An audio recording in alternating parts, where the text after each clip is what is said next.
চালাক বাক্স বাংলার দর্শকরা শুভেচ্ছা নেবেন। যারা এখন পর্যন্ত আমাদের নতুন চ্যানেলটা ফলো বা সাবস্ক্রাইব দেন নাই, তাদের কাছে অনুরোধ আমাদের জন্য একটা সেকেন্ড খরচ করে ফলো বা সাবস্ক্রাইব দিয়ে সাথে থাকবেন।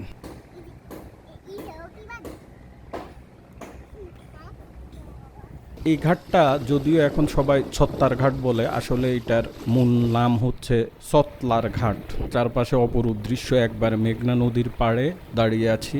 এই জায়গাটা পড়ছে বয়াত চরে।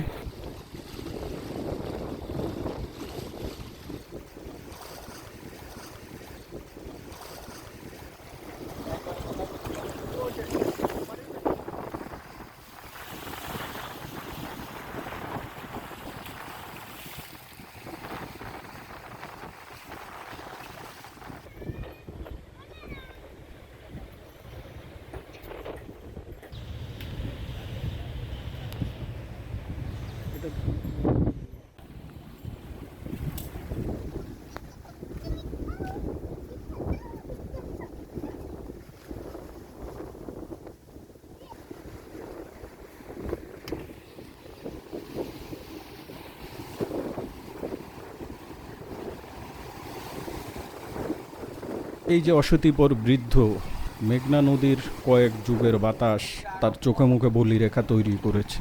এই বৃদ্ধ ঘরবাড়ি সব ভেঙে চলে গেছে। তিনি এত স্পষ্ট করেও কথা বলতে পারেন না। এইখানে তার দোকান ছিল, কিন্তু দোকানটা বেশ কয়েকবার ভেঙে যাওয়াতে এখন ছোটোখাটো একটা সিগারেটের দোকান দিয়ে কোনোভাবে জীবন ধারণ করার চেষ্টা করছেন। ওনার চোখের সামনে ওনার বসতভিটা ভেঙে গেছে বেশ কয়েকবার। তিনি অস্পষ্ট ভাষায় প্রায় কাঁদতে কাঁদতে বলছিলেন আজকে তার কিছুই নাই। তিনি আজ আশ্রিত ছোট ভাইয়ের শ্বশুর বাড়িতে। এখন থাকেন কোথায়? এই তো আমার বাইকের বাড়ি আছে। নিজের বাড়ি আর নাই? আছে, নিজের বাড়ি নেই, নিজের বাড়ি কোথায়? ও ভেঙে গেছে। হ্যাঁ।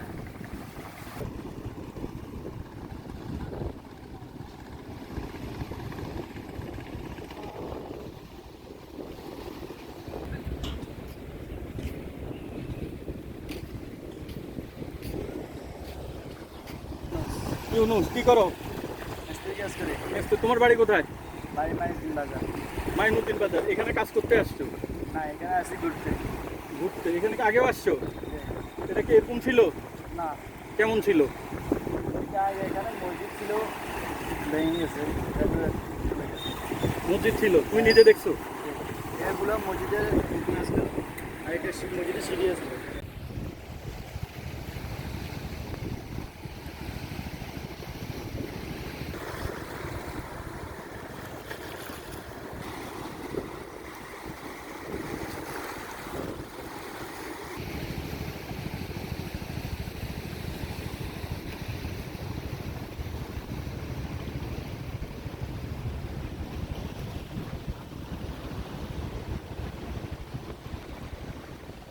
আমরা এখন আছি চেয়ারম্যান ঘাট, যেটা আমাদের হাতিয়ার কাছাকাছি।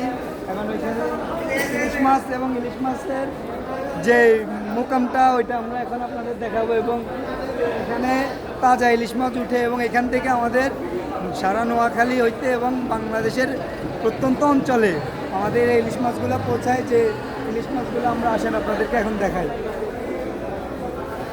সারাদিনই চলে ইলিশ মাছ বেচা কেনা এখানে।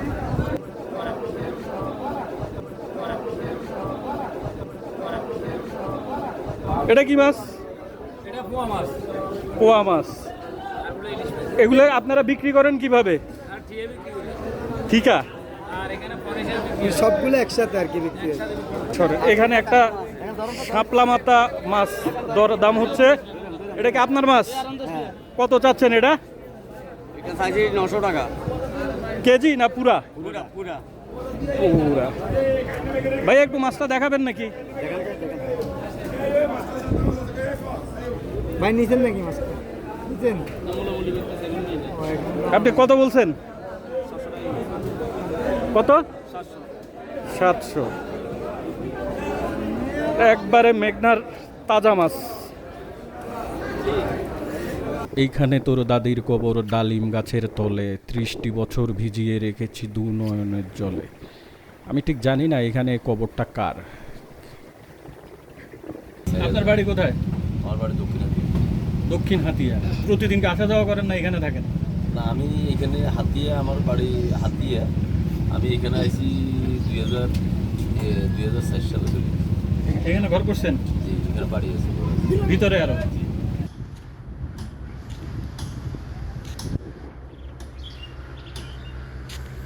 ওখান তো দিছি হুদিনের দিনে হইতো তো 6-7 বার লোন দিছি। মানে 6-7 6-7 বার লইছি, মানে একদম নিচের থেকে। আরো সামনে ছিল দোকান, আর বহুত অধিক ছিল, তো ভাঙতে ভাঙতে এদিকে আসছে। ভাঙতে চলে গেছি। কালকে আবার এখানে আনছি, গতকাল। জি। এটা আবার আমরা ওই এটা মুখসের দাবি এলাকা করতেন, আবার 5,500 টাকা দিয়ে কিনে দিচ্ছি।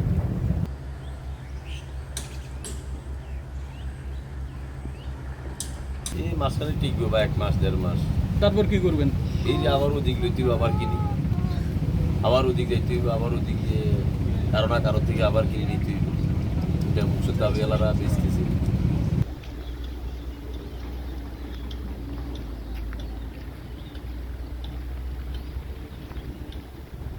এখন ভাটা চলছে, দেখে মনে হচ্ছে জায়গাগুলি বন্যায় ডুবে গেছে। আসলে এগুলি জোয়ারের পানি আটকে ভাটার সময় আর বের হয়ে যেতে পারেনি।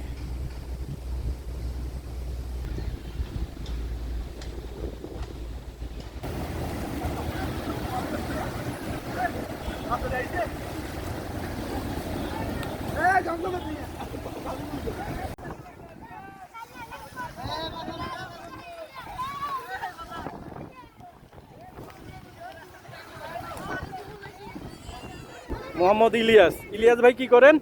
আমি মাদ্রাসার শিক্ষকতা করি। মাদ্রাসা শিক্ষকতা করেন হাতিয়া বাজারে, না, হাতিয়া বাজার না, নারায়ণগঞ্জ বন্দর, ঢাকা। ঢাকা।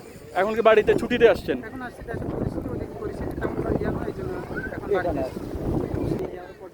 আসছি। কোনখান থেকে? সোনাপুর থেকে। আচ্ছা।